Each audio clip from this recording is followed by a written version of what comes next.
রক্ষা করার জন্য। এখন এই দেশ রক্ষা করার জন্য সেনাবাহিনীর উচিত এখন টেক ওভার করা। এই সরকারকে থেকে মুক্তি নেওয়া। সাইফুল ভাই, দেশের এই পরিস্থিতি একজন পাড়িয়ে প্রশ্ন করেছেন, নেই প্রশ্নটা? সাইফুল ভাই, দেশের এই পরিস্থিতি কেন সেনাপ্রধান রাষ্ট্রপতি জরুরি অবস্থা জারি করতেছেন না? সেনাপ্রধানও বর্তমান পরিকল্পনার সাথে জড়িত। না, আপনি তো আবার উত্তর দিয়েছেন প্রশ্নের মধ্যে। প্রথম প্রশ্নের অংশটা উত্তর দিতে পারেন সাইফুল ভাই, যদি জানা থাকে, দিতে চাইলে, যে এই পরিস্থিতি কেন জরুরি অবস্থা জারি করছেন না? জরুরি অবস্থায় সেনাবাহিনী টেক ওভার করা উচিত।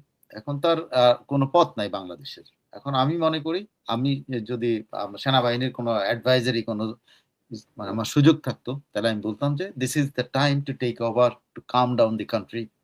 আমাদের দেশটাকে আর পোড়ানো না। সেনাবাহিনীকে বেতন দিয়ে রাখা হয়, সেনাবাহিনীকে সর্বোচ্চ বেতন দিয়ে রাখা হয়, সব সুযোগ দিয়ে রাখা হয় এই দেশকে রক্ষা করার জন্য। এখন এই দেশ রক্ষা করার জন্য সেনাবাহিনীর উচিত এখন টেক ওভার করা।